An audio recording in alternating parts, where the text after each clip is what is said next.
ٹھیک ہے. الحمدللہ رب العالمین والصلاة والسلام علی سید المرسلین اما بعد فاعوذ باللہ من الشیطان الرجیم بسم اللہ الرحمن الرحیم. پڑھیے الصلاة والسلام علیک یا رسول اللہ وعلی آلک واصحابک یا حبیب اللہ. الصلاة والسلام علیک یا نبی اللہ وعلی آلک واصحابک یا نور اللہ. میٹھے میٹھے اسلامی بھائیوں اور مدنی چینل کے ناظرین، الحمدللہ عز وجل مبارک، دلربا، دلکش، خوشیوں کو پھیلانے والا مہینہ ہمارے درمیان ہے.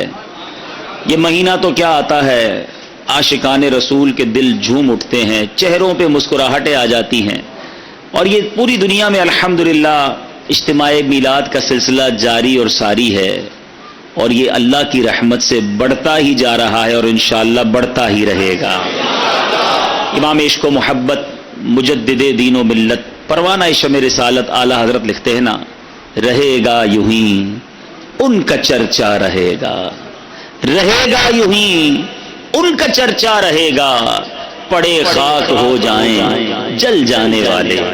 اللہ کی رحمت سے آج باب المدینہ کراچی کے علاقے ناظم آباد میں عظیم الشان اجتماع ذکر و نعت کا سلسلہ ہے. بہت سارے سنت و بر اجتماعات میں جانے کا موقع ملتا ہے، مگر آج جس جوش کا، جس جذبے کا یہاں کے علاقے والوں نے مظاہرہ کیا ہے، میرے لیے بڑا نیو ہے، بڑا انوکھا ہے. اللہ آپ کی محبتوں کا آپ کو صلہ عطا فرمائے. اور چونکہ ہماری محبت کسی دنیاوی غرض و غایت کے لیے نہیں ہے، اللہ کی رضا کے لیے، اللہ کی محبت میں اگر کوئی بندہ کسی مسلمان سے محبت کرتا ہے، سبحان اللہ. مجھے وہ حدیث پاک یاد آ رہی ہے کہ پیارے آقا علیہ الصلوۃ والسلام کا ارشاد پاک ہے جس کا مضمون ہے کہ قیامت کے دن 7 قسم کے خوش نصیبوں کو اللہ کے عرش کا سایہ ملے گا، جس دن اللہ کے عرش کے سائے کے سوا کوئی سایہ نہ ہوگا. یوم لا ظل الا ظلک، اس دن اللہ کے عرش کے سوا کوئی سایہ نہ ہوگا. ان 7 خوش نصیبوں میں ان مسلمانوں کا تذکرہ بھی ہے کہ جب 2 مسلمان اللہ کی رضا کے لیے ملیں اور اللہ کی رضا کے لیے ہی جدا ہو جائیں، ان کو بھی قیامت کے دن اللہ کے عرش کا سایہ نصیب ہوگا. تو سبحان اللہ، یہ جو محبتیں ہیں نا، جو ہم اجتماعات میں جاتے ہیں، ایک دوسرے سے ملتے ہیں، پیار کرتے ہیں، کوئی اور مقصد نہیں ہوتا، کوئی دنیاوی لین دین نہیں ہے، ایک دوسرے کو بعض اوقات تو جانتے بھی نہیں ہیں، مگر پہلی ہی ملاقات میں جس محبت اور جس پیار کا مظاہرہ آپس میں مسلمان کرتے ہیں، تو ماشاءاللہ یہ اجتماعات، مدنی قافلے، نیکی کے جو بھی کام ہیں، اس میں جو مسلمان آپس میں ملتے ہیں اس میں اللہ کی رضا ہوتی ہے. تو اس میں جایا کریں، شرکت کیا کریں، مدنی قافلوں میں سفر کیا کریں، تو انشاءاللہ یہ برکتیں بھی نصیب ہوں گی. بیان شروع کرنے سے پہلے آئیے کچھ اچھی نیتیں کر لیتے ہیں.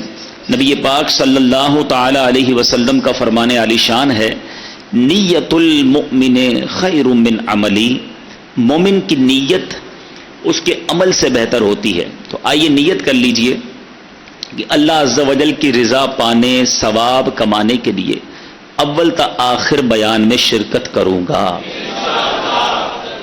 ادھر ادھر دیکھنے سے بچتے ہوئے، بات چیت کرنے سے بچتے ہوئے، بیان کی تعظیم کی نیت سے ممکن ہوا تو 2 زانوں بیٹھ کر بیان سنوں گا. آپ میں سے جن کے لیے ممکن ہو وہ 2 زانوں بیٹھ جائیں، اتحیات میں جس طرح بیٹھتے ہیں، تو انشاءاللہ اس کی برکتیں لوٹیں گے. اور ساتھ ساتھ ایک اور نیت بھی کر لیجئے کہ موبائل فون کے استعمال سے بچ کر بیان سنوں گا. اپنے موبائل، آپ نے بہت سارے کلپس بنا لیے، اب اس کو سائلنٹ کر کے جیب میں رکھ لیں. آپ پہلے طے کر لیں کہ آپ مووی بنانے آئے ہیں یا بیان سننے آئے ہیں. اگر آپ بیان سننے آئے نا تو اپنے ان کاموں کو چھوڑ دیں، توجہ بیان کی طرف رکھیں، اور موبائل سائلنٹ کر لیں گے نا تو بعض اوقات ہوتا کہ بڑی اہم بات ہو رہی ہوتی ہے اور اسی دوران بیل بجتی ہے تو برابر والے کی بھی توجہ بڑھ جاتی ہے. تو اپنے موبائل سائلنٹ کر کے فقط اب یوں سمجھیے کہ اجتماع میں آ جائیں. ماشاءاللہ کثیر تعداد میں ہمارے اجتماع میں علماء کرام بھی تشریف لائے ہیں. اللہ تعالی ہمارے علماء کرام کا سایہ بھی ہم سب کے سروں پر دراز فرمائے.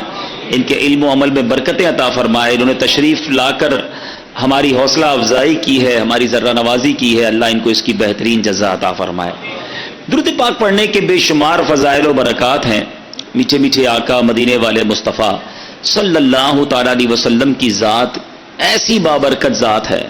ذات مصطفیٰ کی بات تو چھوڑیے, ذکر مصطفیٰ بھی کمال کی چیز ہے. یعنی ان کا نام لے لیں, ان کا ذکر کریں تو طبیعت ہری بھری ہو جاتی ہے. اور پھر فضائل, اللہ اکبر, احادیث کی کتابیں بھری ہوئی ہیں فضائل درود میں. یعنی عقل حیران ہو جاتی ہے کہ وظیفہ ایک ہے, برکتیں کتنی ہیں. دنیا میں گناہ معاف, نیکیاں ملتی ہیں, درجات بلند ہوں, بیماریاں دور ہوں, پریشانیاں دور ہوں. کثرت سے پڑھیں تو روضہ رسول کی حاضری نصیب ہو جائے, مزید کثرت سے پڑھیں اور کثرت سے پڑھیں تو نبی پاک کا دیدار بھی نصیب ہو جائے.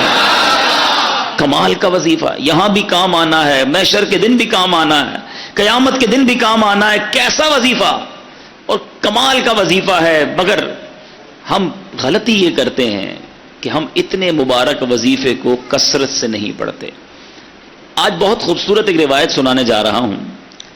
نبی پاک علیہ الصلوۃ والسلام کے صحابہ, بعض صحابہ نے فرمایا کہ جس مجلس میں, جس محفل میں, جس اجتماع میں سرور کائنات صلی اللہ تعالی علیہ وسلم پر درود پاک پڑھا جاتا ہے, اس مجلس سے ایک نہایت پاکیزہ خوشبو مہکتی ہے.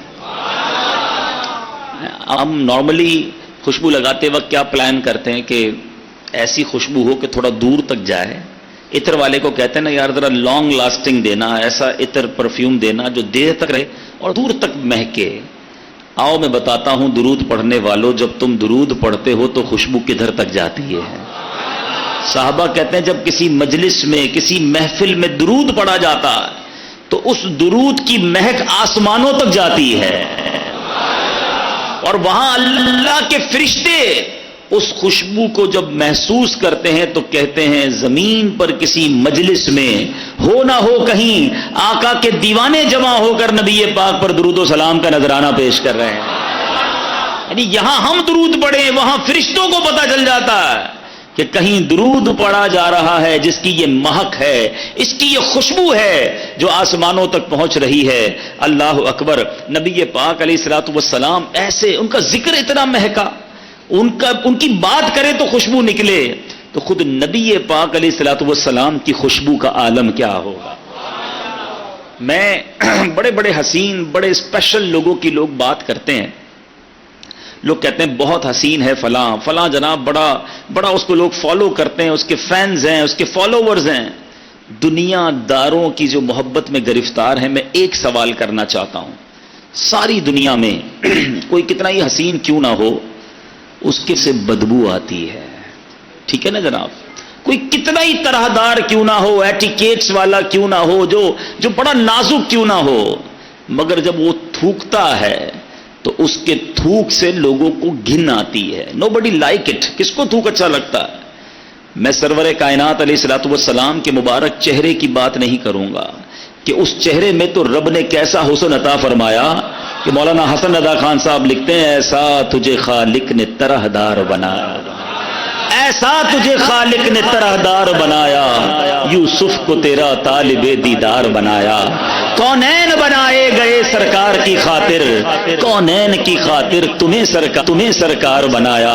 تو نبی پاک کے مبارک چہرہ انور اور اس کے حسن کی بات آج نہیں کریں گے. پیارے آقا کے ان ہاتھوں کی بات نہیں کریں گے کہ جس طرف اٹھ گئی دم میں دم آ گیا, اس نگاہ عنایت پہ لاکھوں سلام, ہاتھ جس سمت اٹھا غنی کر دیا, موجے بہرے سماحت پہ لاکھوں سلام.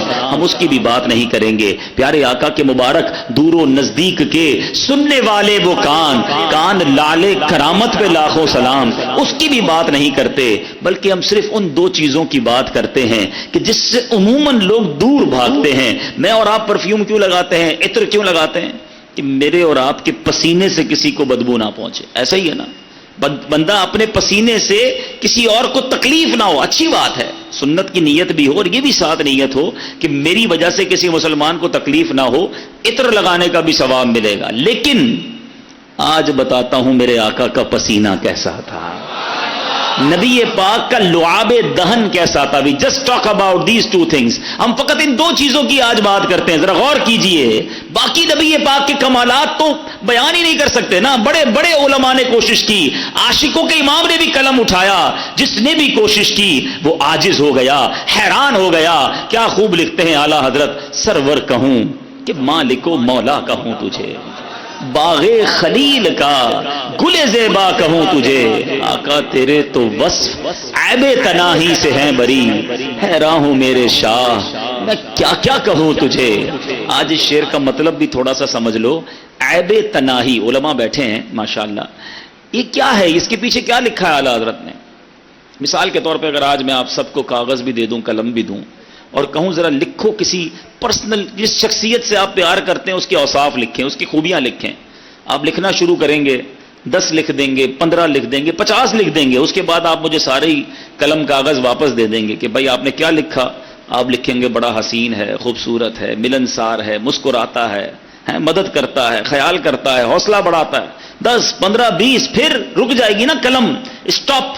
آپ کہیں گے جناب یہ جس سے میں پیار کرتا ہوں نا یہ اس کی تعریف ہے. اعلیٰ حضرت کہتے ہیں یہ جو چیز ختم ہو جاتی ہے نا، تعریف رک جاتی ہے، تعریف اینڈ ہو جاتی ہے، یہ بھی تو ایک عیب ہے. تناہی اینڈ ہو جانا. اعلیٰ حضرت کہتے ہیں نبی پاک کی ذات وہ ہے جن کے اوصاف ختم ہی نہیں ہوتے ہیں. 1400 سال سے زیادہ وقت گزر گیا ہے، آج تک لکھنے والے لکھ رہے ہیں. بات ہے کہ پوری نہیں ہو رہی ہے، بات ہے کہ ختم ہی نہیں ہو رہی ہے. امام لکھتے ہیں تیرے تو وصف عیب تناہی سے ہیں بری، حیران ہوں میرے شاہ میں کیا کیا کہوں تجھے. اللہ رے تیرے جسم منور کی تابشیں، اے جام جاں اے جانے تجلا کہوں تجھے. لیکن رضا نے ختم سخن اس پہ کر دیا، خالق کا بندہ خلق کا آقا کہوں تجھے. تو نبی پاک علیہ الصلوۃ والسلام کی فقط ان دو چیزوں کی بات کرتے ہیں.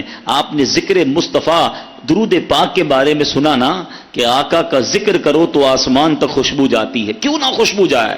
نبی پاک خود کتنے مہکے مہکے. اللہ اکبر. میرے آقا جس گلی سے گزر جاتے نا، جس گلی سے نبی پاک گزر جاتے وہ سڑک مہک جایا کرتی، وہ گلی خوشبودار ہو جایا کرتی. صحابہ کرام کو جب نبی پاک کو تلاش کرنا ہوتا کسی سے پوچھتے نہ تھے.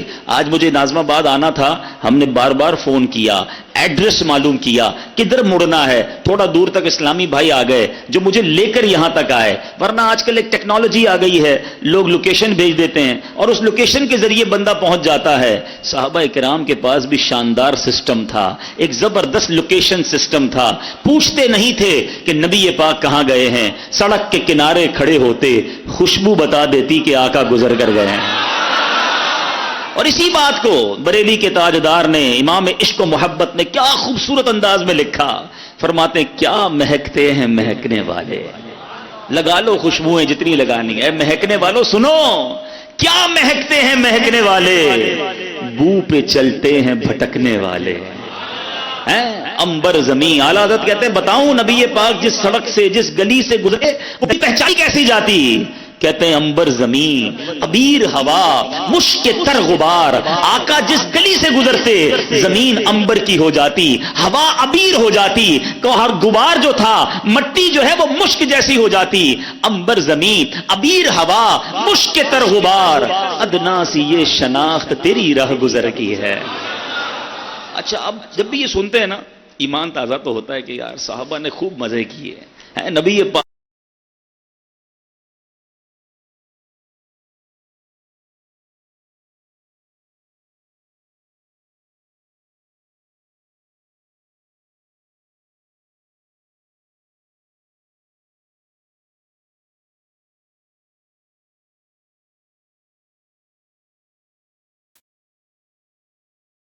پیار ہو بندہ کہتا ہے پھر سناؤ، پھر وہی بات کرو. پیارے آقا کا تذکرہ اتنا اچھا لگتا ہے. اب جو ہے وہ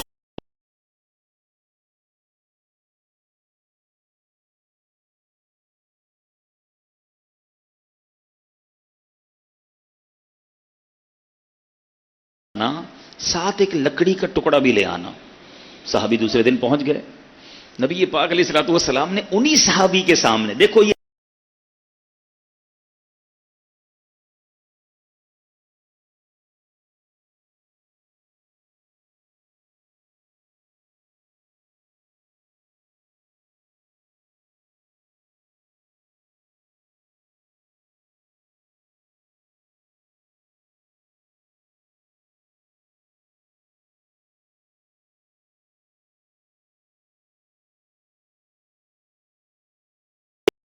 لیا کریں. صحابی بیٹی کے پاس لے کر گئے, دلہن ہے. اگر بدری چینل پر یہ بیان لائیو ٹیلی کاسٹ ہو رہا ہے, میری اسلامی بہنیں سوچیں, عشق دیکھو. آج دلہن کے نخرے ہی ختم نہیں ہوتے, باپ قرضے میں چلا جائے, اس کی فرمائشیں ختم نہیں ہوتی ہیں. وہ بھی ایک دلہن تھی کہ باپ سے خوشبو مانگا تھا اور نبی پاک کا وہ پسینہ لے کر آئے. فرما بردار بیٹی نے کوئی اعتراض نہ کیا کہ بابا جان آج تو شادی کا دن ہے, خوشبو درکار ہے. اگر نبی پاک نے اپنا پسینہ بھیجا ہے تو یہی کمال ہوگا, یہی بہتر ہوگا. اس دلہن نے پسینہ لگانا شروع کیا. آج میں اور آپ عطر لگائیں, دوسرے کمرے میں خوشبو نہیں جاتی. آؤ بتاؤں میرے آقا کے پسینے نے کیا کمال کیا. علماء موجود ہیں, حدیث کی کتابوں میں یہ الفاظ ہیں کہ جیسے ہی اس دلہن نے پسینہ ملا, پورے مدینے میں اس کی خوشبو پھیلنا شروع ہو گئی. وہ جو گھر ہے, جس گھر میں وہ دلہن رہتی تھی, وہ صحابی رہتے تھے, محلے کے اندر بیت المطیبین, خوشبوؤں والے گھر کے نام سے مشہور ہو گیا. اللہ اکبر, میرے آقا کا ایسا معجزہ ہو, اعلی حضرت کا قلم کیسے خاموش رہ سکتا ہے. عاشقوں کے امام لکھتے ہیں, واللہ جو مل جائے میرے گل کا پسینہ, واللہ جو مل جائے میرے گل کا پسینہ, مانگے نہ کبھی عطر نہ پھر چاہے دلہن پھول. ارے آقا کا پسینہ مل جائے تو نہ دلہن کو پھول چاہیے, نہ دلہن کو جناب عطر چاہیے. اب یہ تمام باتیں سنتے ہیں نا تو ایمان تازہ ہو جاتا ہے کہ کیا منظر ہوتا ہوگا. آقا جس گلی سے گزرتے ہوں گے, صحابہ ہاتھ باندھے باندھے پیچھے چلتے ہوں گے, خوشبوئیں بھی سونگتے ہوں گے. اب ہم تو اس وقت نہیں ہیں, 1400 سال پرانی بات ہے, مگر سچی بات بتاؤں, آج بھی ہاں جو مدینہ شریف گئے ہیں نا وہ میری بات مانیں گے. آج بھی اگر کوئی عاشق رسول مدینے چلا جائے, شرط ایک ہی ہے, ناک عشق والی ہونی چاہیے.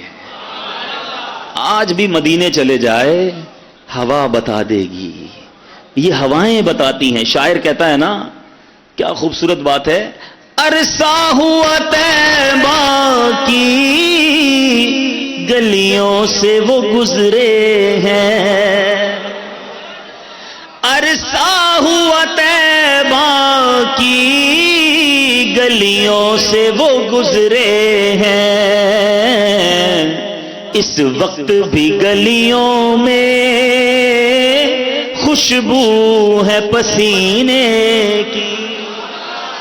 اللہ وہ گلیاں بار بار دیکھنا نصیب فرما.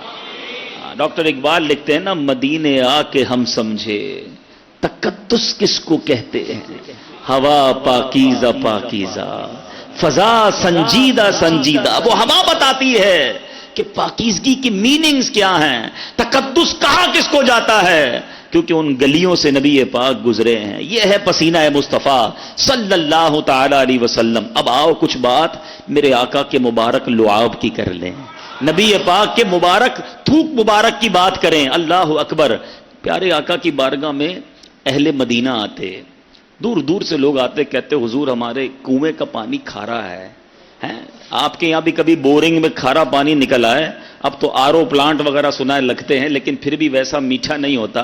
سنو صحابہ کے پاس کون سا پلانٹ تھا, کھارا کنواں میٹھا کرنا ہوتا تو کہاں جاتے تھے, نبی پاک کے در پر آتے تھے. انہیں پتا تھا جو مانگو آقا عطا فرماتے ہیں. واہ کیا جود و کرم ہے شہ بطحا تیرا, نہیں سنتا ہی نہیں مانگنے والا تیرا. تو آقا علیہ الصلوۃ والسلام کی بارگاہ میں آئے, آ کر عرض کرتے حضور پانی کھارا ہے, ہمارے کنویں کا پانی کھارا ہے. نبی پاک کلی فرما کر, کبھی کلی فرما کر پانی دے دیتے, کبھی خود تشریف لے جا کر کنویں پر کلی فرماتے. آقا کا کلی کیا ہوا پانی, کیونکہ اس میں لعاب مصطفیٰ صلی اللہ تعالی علیہ وسلم مل جاتا تھا, جب وہ کنویں میں ڈالا جاتا کھاری کنواں میٹھا ہو جایا کرتا. اعلیٰ حضرت لکھتے ہیں نا, جس سے خاری کنویں شیرائے جاں بنے, جس سے خاری کنویں شیرائے جاں بنے, اس زلال حلاوت پہ لاکھوں سلام. آقا کی زبان سے جو چیز ٹچ ہو جاتی, جو لعاب لگ جاتا. ایک صحابی, ان کا نام ہے حضرت عتبہ بن فرقد رضی اللہ تعالیٰ عنہ. آپ کی 4 بیویاں تھیں, 4 ازواج تھیں. آپ کی بیویاں, آپ کی ازواج سوچتی کہ حضرت عتبہ خوشبو کون سی لگاتے ہیں, وہ بڑی مہنگی مہنگی خوشبو لگاتی, مگر حضرت عتبہ کی خوشبو سے آگے نہ بڑھ پاتی. اور گھر میں بیوی زوجہ تو دیکھ لیتی ہے نا کہ عطر کون سا لگایا جا رہا ہے, کبھی عطر لگاتے بھی نہیں دیکھا. ایک بار ایک زوجہ نے آپ سے عرض کی حضور یہ بتائیں آپ خوشبو کون سی لگاتے ہیں؟ ہم ساری مل کر کوشش کرتی ہیں کہ آپ کی خوشبو کے برابر آ جائیں، مگر آپ کی خوشبو بڑی عرفہ و اعلیٰ ہے، آپ بتائیں تو صحیح کون سی خوشبو یوز کرتے ہیں؟ آپ نے فرمایا میں کوئی خوشبو نہیں لگاتا۔ میرا واقعہ بڑا عجیب ہے۔ فرماتے ہیں کہ ایک بار میرے جسم پر آبلے پڑ گئے، اسکن ڈیزیز ہو گئی نا، جسم پر جلد کی بیماری ہو جاتی، آبلے پڑ گئے۔ صحابہ کا کمال یہ ہے، جتنی سیرت پڑھے نا آپ، صحابہ کرام کو جو پرابلم ہوتی تھی ڈاکٹر نہیں نظر آتا تھا، کسی جگہ ایمرجنسی وارڈ میں نہیں جاتے تھے، بلکہ حضرت قتادہ کی آنکھ نکل جاتی، وہ بھی نبی پاک کے پاس ہی آتے۔ حضرت عتبہ بن فرقد کہتے ہیں میں پیارے آقا کے پاس چلا گیا کہ حضور جسم پر آبلے پڑ گئے۔ نبی پاک نے فرمایا کرتا اتارو۔ میں نے کرتا اتارا۔ آج اسکن پر جلد پر کوئی بیماری لگے تو کریم لگائی جاتی ہے، آئنٹمنٹ لگائے جاتے ہیں، بڑے بڑے ڈاکٹر فارمولے لگاتے ہیں۔ نبی پاک نے حضرت عتبہ کا کرتا اتارنے کے بعد اپنا لعاب دہن نکالا، حضرت عتبہ کے جسم پر ملنا شروع کر دیا۔ اپنی زوجہ سے فرماتے ہیں وہ دن ہے، آج کا دن ہے، آبلے تو ختم ہو گئے، ہمیشہ میرا جسم مہکتا ہی رہتا ہے۔ تو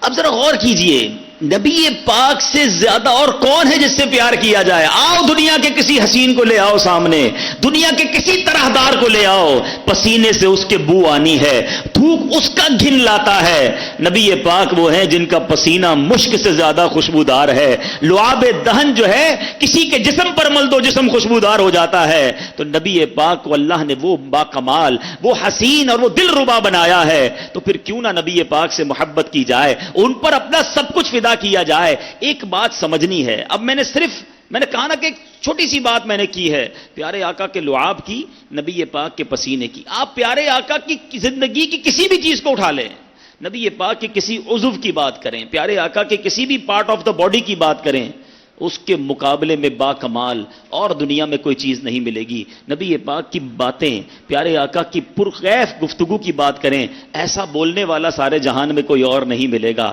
نبی پاک کی عادتوں کی بات کریں، ایسی عادتیں دنیا میں کہیں نہیں ملے گی۔ اور ایسے کیسے ملے گا جب نبی پاک کو رب نے حبیب بنایا، اپنا حبیب بنایا، تو پھر پیارے آقا جیسا پھر کسی کو نہ بنایا۔ اور یہ بات میں نہیں کہتا، ایک بار پیارے آقا علیہ الصلوۃ والسلام نے خود جبریل امین سے ارشاد فرمائی۔ حضرت جبریل وہ فرشتے ہیں، فرشتوں کے سردار ہیں کہ جو تمام نبیوں کے پاس آئے۔ یاد رکھیے، یہ بڑی کمال کی بات بتا رہا ہوں کہ حضرت جبریل امین تمام انبیاء کے پاس انہوں نے حاضری دی ہے۔ تو ایک بار نبی پاک علیہ الصلوۃ والسلام نے حضرت جبریل سے کچھ اس طرح ارشاد فرمایا، حدیث کا مضمون ہے، جبریل یہ تو بتاؤ تم نے سارے نبیوں کو دیکھا ہے، سارے جہان کو دیکھا ہے، کیا تم نے ہم جیسا، مجھ جیسا کسی اور کو پایا ہے؟ جبریل امین کا جو جواب ہے نا، وہ میں اعلی حضرت کے شعر کے ذریعے دینا چاہتا ہوں۔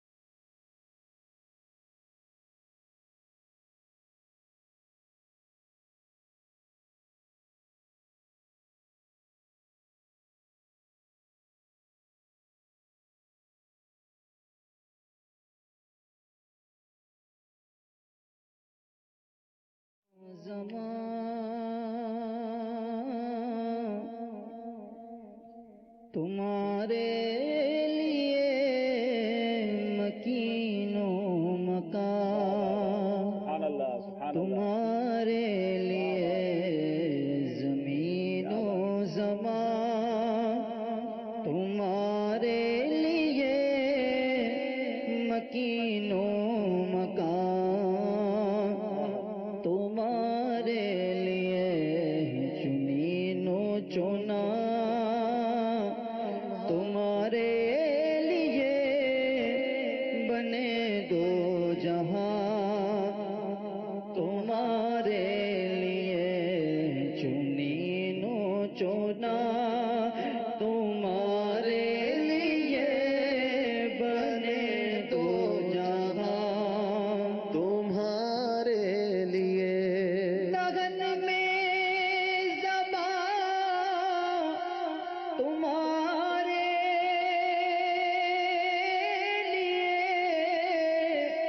بدن میں جان، تمہارے فرمائی 63 سال. کتنے سالوں کے لیے؟ ظاہری پردہ فرما لیا. اس کے بعد 40 سال 63 سال, کتنے سال بچے؟ 23 سال. Very good. 23 ایئرز ملاقات کے رہے. 23 سال میں دن کتنے ہوتے ہیں؟ 360 دن ہوتے ہیں تقریباً ایک اسلامی سال میں. 10 سال میں کتنے دن ہو گئے؟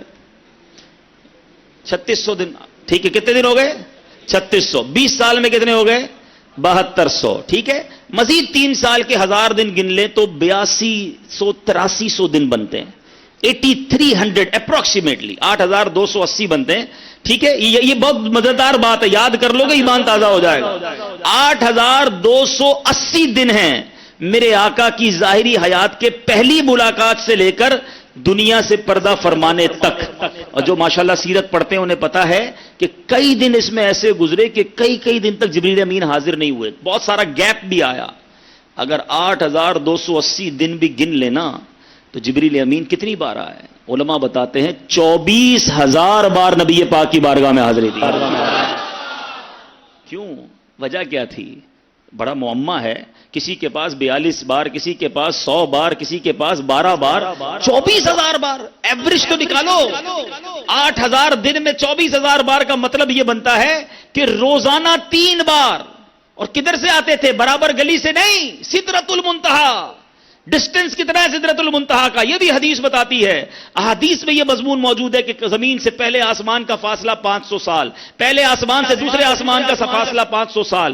گنتے چلے جائیں 3,500 سال لگیں گے 7ویں آسمان تک پہنچنے کے لیے. اور اس کے بعد سدرۃ المنتہا اس کے اوپر ہے.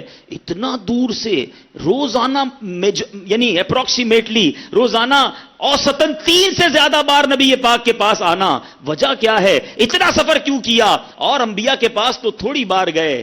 بات یہ ہے ہمارے پاس جواب اگر ہمیں ڈھونڈنا ہوتا ہے تو کبھی اعلیٰ حضرت کی بارگاہ میں حاضری دیتے ہیں. آؤ آج برادر اعلیٰ حضرت سے پوچھتے ہیں. شہنشاہ سخن لکھتے ہیں بے لکھائے یار ان کو چین آ جاتا اگر. کہتے ہیں بات یہ ہے نبی پاک کو پہلی بار دیکھا اس کے بعد چین ہی نہیں آتا تھا. آقا سے ملے بغیر قرار ہی نہیں آتا تھا.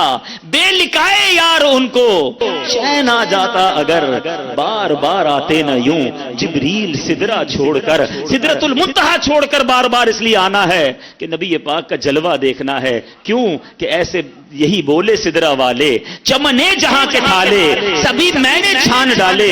آقا تیرے پائے کا نہ پایا تجھے یک نے یک بنایا. نبی پاک کے دیدار کے بغیر انہیں چین ہی نہ آتا تھا. تو یہ مرتبہ ہے نبی پاک علیہ الصلوۃ والسلام کا, یہ مقام ہے سرور کائنات علیہ الصلوۃ والسلام کا. ایک چھوٹا سا اشارہ دے کر مزید آگے چلتا ہوں. جبریل امین 3,500 سال کا ڈسٹنس روز 3 بار کر لیں, اسپیڈ کتنی ہوگی, رفتار کتنی تھی کہ پلک جھپکتے میں آتے پھر جاتے پھر آ جاتے. تو جب جبریل امین کی رفتار کا عالم یہ ہے تو جبریل کے آقا کی رفتار کا عالم کیا ہوگا؟ تو معراج کی شب اگر میرے آقا تھوڑی ہی دیر میں سارا سفر کر کے تشریف لے آئے تو کوئی تعجب کی بات نہیں ہے, بلکہ اس وقت تو کنڈی بھی ہلتی رہی, بستر بھی گرم تھا. علماء بڑا پیارا عشق بھرا جواب دیتے ہیں کہ جناب اتنا سارا سفر ہوا, ابھی واپس آئے تو بستر گرم ہے, کنڈی بھی ہل رہی ہے, سفر تو بہت طویل تھا, یہ کیسے ہو گیا؟ تو علماء عشق بھری زبان میں جواب دیتے ہیں کہ بات یہ ہے کہ آج دنیا میں بھی آپ کی میری گھڑی سے سیل نکال لیں تو گھڑی رک جائے گی نا, سیل ڈالیں تو پھر چلنا شروع ہو جائے گی. علماء کہتے ہیں آقا سارے جہان کی جان ہیں, جب جان ہی چلی گئی تھی تو جہان رک گیا تھا. نبی پاک تشریف لائے دنیا پھر چلنا شروع ہو گئی. وہ جو نہ تھے تو کچھ نہ تھا, وہ جو نہ ہو تو کچھ نہ ہو, جان ہے وہ جہان کی, جان ہے تو جہان ہے. اے میرے میٹھے اسلامی بھائیوں, سبحان اللہ, میرے آقا کی تعریف بیان ہو. مجھ سے پہلے نعتخواں تعریف کر رہے تھے, وہ نظم میں بیان کر رہے تھے, میں نثر میں بیان کر رہا ہوں. جتنا سنے ایمان تازہ ہوتا ہے. اللہ مجھے اور آپ کو ہمیشہ پیارے آقا کے گن گانے والا بنائے, نبی پاک کے چرچے بلند کرتے والا بنائے, اور یہ زندگانی اسی میں گزر جائے. امام عشق و محبت دعا کرتے ہیں نا, دمے واپسی تیرے گیت گاؤں. مولانا